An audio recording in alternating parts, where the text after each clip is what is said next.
20 December 2024 Bangladesh নারী ক্রিকেটের জন্য খুব গুরুত্বপূর্ণ একটা দিন।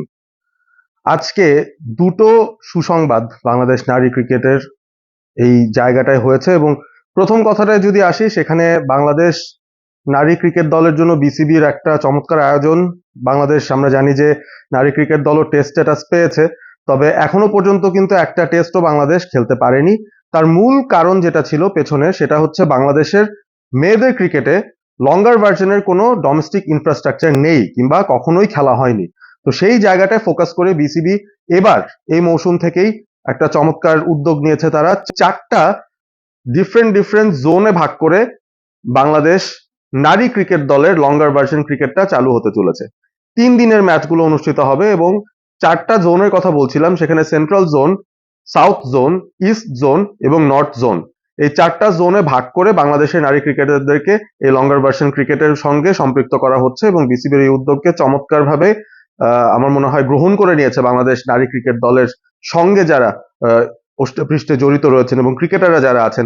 অনেক দিনের স্বপ্ন তাদের সাদা জার্সিতে লাল বলের ক্রিকেটে বাংলাদেশ নারী দল খেলবে এবং সেই পথযাত্রায় ডোমেস্টিক ক্রিকেটের স্ট্রাকচারে প্রথমবারের মতো জোনাল ওয়াইজ লঙ্গার ভার্সন ক্রিকেটটা শুরু হতে চলেছে। রাজশাহীতে জার্সি আনভেলিং ছিল এবং সেই সাথে 4 দলের 4 ক্যাপ্টেন তারা কিন্তু এই লঙ্গার ভার্সন টুর্নামেন্টটার ট্রফিটা সাথে করে নিয়ে ছবি তুলেছেন। এবং 4 জোনের যারা ক্যাপ্টেন আছেন, অবশ্যই বাংলাদেশের জাতীয় দলের ক্যাপ্টেন যিনি রয়েছেন নিগার সুলতানা জ্যোতি, তিনি তো আছেনই।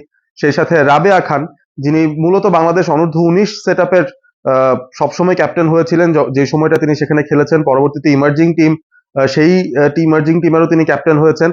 আর অন্যদিকে এক্সপিরিয়েন্স ক্যাম্পেইনার যিনি রয়েছেন ফাহিমা খাতুন, তিনি একটা দলের ক্যাপ্টেন এবং সেই সাথে সোভানা মুস্তারি, তাকেও ক্যাপ্টেন করা হয়েছে। অর্থাৎ এই 4 ক্যাপ্টেন সহ ট্রফি সহ একটা চমৎকার ফটো সেশনের কাজ আমরা দেখেছি বিসিবির কাছ থেকে। রাজশাহীতে সেই ফটো সেশনটা অনুষ্ঠিত হয়েছে। তো এই টুর্নামেন্টটাও সফলভাবে শেষ হোক, বাংলাদেশের মেয়েরাও ডোমেস্টিকে লঙ্গার ভার্সন ক্রিকেট খেলার অভ্যস্ততায় সামনে এগিয়ে যাক এবং অচিরেই আশা করি বাংলাদেশ তাদের প্রথম নারী টেস্টটাও খেলতে পারবে।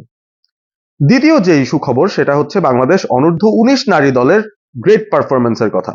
বাংলাদেশ অনূর্ধ্ব-19 নারী দল ফাইনালে উঠে গেছে ইতিমধ্যেই এশিয়া কাপের এবং এই পথযাত্রায় টপ 4-এ যখন বাংলাদেশ উঠেছিল, সেখানে দুটো ম্যাচ তাদের খেলতে হতো। প্রথমত, তারা গ্রুপ বির চ্যাম্পিয়ন বাংলাদেশ, যেহেতু গ্রুপ এর চ্যাম্পিয়ন এবং রানার আপ দুটো দলের সঙ্গে বাংলাদেশের খেলার কথা ছিল। প্রথম ম্যাচটা ইন্ডিয়ার সঙ্গে বাংলাদেশ 8 উইকেটে হেরে যায়। খুব একটা ভালো ব্যাটিং পারফরমেন্স আসলে হয়নি সেই ম্যাচটাতে এবং সে কারণেই মাত্র 86 রান টার্গেট দিয়েছিল বাংলাদেশ ইন্ডিয়াকে। সেই টার্গেট ইন্ডিয়া মাত্র 13 ওভারের ভেতরে দুটো উইকেট হারিয়ে ম্যাচটা তারা বের করে নেয়। দ্বিতীয় ম্যাচটা অবশ্য বাংলাদেশ খুবই দাপটের সঙ্গে নেপালকে হারিয়ে দিয়েছে। ইন্ডিয়া অন্য প্রান্ত থেকে আবার ফাইনালে উঠে গেছে, অর্থাৎ আবারও বাংলাদেশ ইন্ডিয়ার ফাইনালটা হবে অনূর্ধ্ব-19 এশিয়া কাপের নারীর ফাইনাল। তো এই দুটো সুখবর দিয়েই শেষ করতে চাচ্ছি আজকের ভিডিওটা। অবশ্যই বাংলাদেশের ওয়েস্ট ইন্ডিজ সফরে গিয়ে পুরুষ দল যে দারুণ পারফরমেন্স করেছে সেটা নিয়ে খুব চর্চা চলছে, তবে নারী দলকে আপনি কোনো অংশে পিছিয়ে রাখতে পারবেন না। তারাও ভালো করছে, তারাও সামনে ভালো করবে, শুভকামনা তাদের জন্য। এবং যারা যারা বাংলাদেশের ক্রিকেটকে ভালোবাসেন, পছন্দ করেন, ডেফিনেটলি বাংলাদেশের নারী ক্রিকেটের খোঁজ খবরও তারা রাখবেন এবং শুভাকাঙ্ক্ষী হবেন বাংলাদেশের নারী ক্রিকেটের। রয়েছেন অল স্পোর্ট এবিপির সঙ্গে।